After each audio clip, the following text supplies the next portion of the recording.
Hey everyone, and welcome back to the series. We have journeyed through the blank slate of Locke's Tabula Rasa and learned how our experiences make us. Today, we are talking about how to use that knowledge to be the best version of ourselves.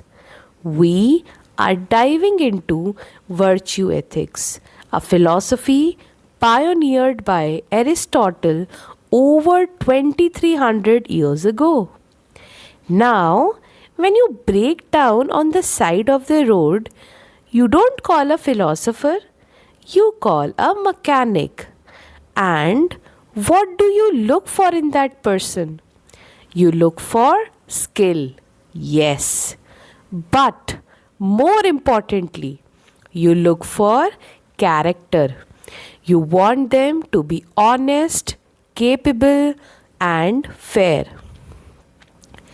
The mechanic who fixes your car quickly and honestly isn't just demonstrating technical skill, they are demonstrating virtue ethics in action.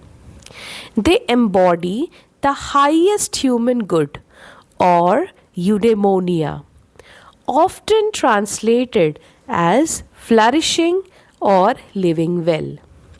For Aristotle, being a good human being is like being a good mechanic. It requires consistent practice of the right virtues. Let's break down this powerful practical philosophy. For most of philosophy, moral questions focus on the action. Was the choice right or wrong? Aristotle flips the script. Virtue ethics asks, what kind of person should I be? His ultimate goal for humanity is eudaimonia.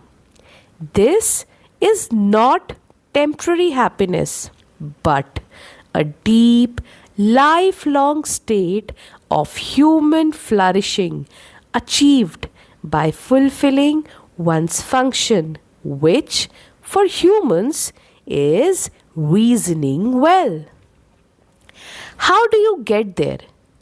By cultivating virtues.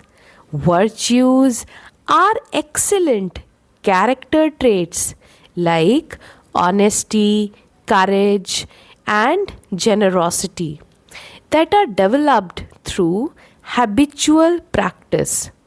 A virtuous person is someone who naturally does the right thing because it's ingrained in their character.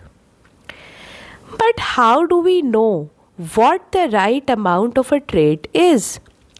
Aristotle's genius lies in his concept of the golden mean, the idea that a virtue is the perfect intermediate state between two vices, one of deficiency and one of excess. A virtue is not a fixed point, but a sweet spot found by reason and practical wisdom. Let's apply this to our mechanic, focusing on the virtue of honesty and the speed of the repair.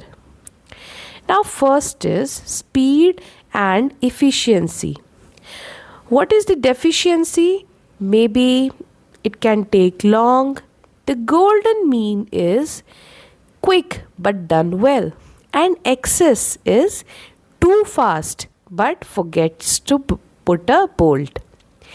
Now, the second virtue is truthfulness. The deficiency of the vice is dishonesty. That means lying about the price. The golden mean is tells you the truth gently. And the excess is brutal or hurtful truth. That is tactlessness. The bad mechanic is rash, slapping the part on quickly but poorly. The poor mechanic is slothful, taking 3 days for a 30-minute fix. The virtuous mechanic finds the mean. They are efficient and honest. They find the car correctly in a reasonable time and they tell you the truth about the cost, but with good judgment and clarity.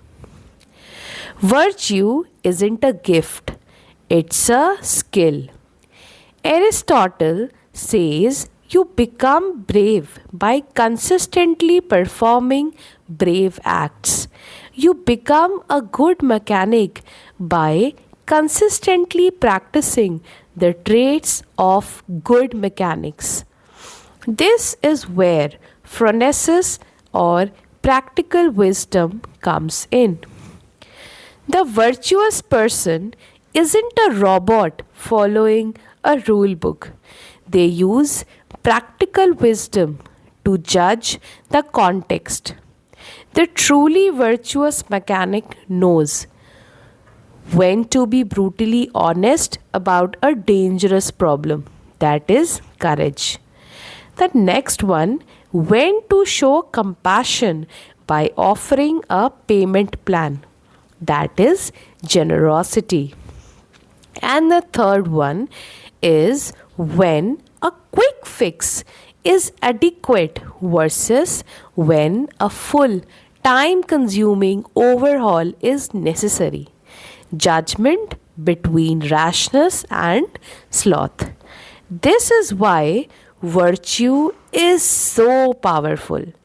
It relies on character to apply the right trait in the right amount to the right people at the right time. So, the question is not what rules you follow today, but what virtues did you practice? Were you generous, not extravagant? Were you patient, not passive? Were you honest, not brutally tactless? The good life, eudaimonia, isn't something you achieve on a retirement island. It's a constant, active practice of honing your character. It's about becoming that excellent mechanic, or doctor, or friend, or parent. Someone whose character is so reliable and balanced that they can be counted on to navigate the messy reality of life. It's the golden mean in action, making your whole life an art form. What's one virtue you want to start practicing deliberately today to reach your own state of flourishing?